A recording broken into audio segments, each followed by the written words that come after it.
Good morning mga idol. Pasensya na po kayo hindi tayo nakapag-live palagi sa ating fishing adventure, no? Dito tayo kasi lagi, araw-araw po. Ganito yung ginagawa natin, mura alas 8 hanggang alas 12 ng tanghali.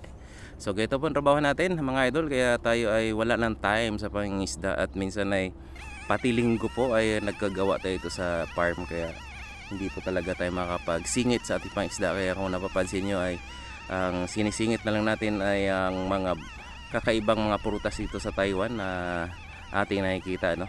Mga bago sa ating paningin, kaya sinishare natin. At sa mga lagi pong sumusuporta sa ating page, maraming salamat po. At God bless po sa lahat, lalo na sa walang sawang pagsuporta. Ayan po ang ginagawa naman natin sa mula sa alas 4 ng hapon hanggang alas 12 ng gabi. Pakuyak-kuyakoy lang tayo sa pabrika mga idol.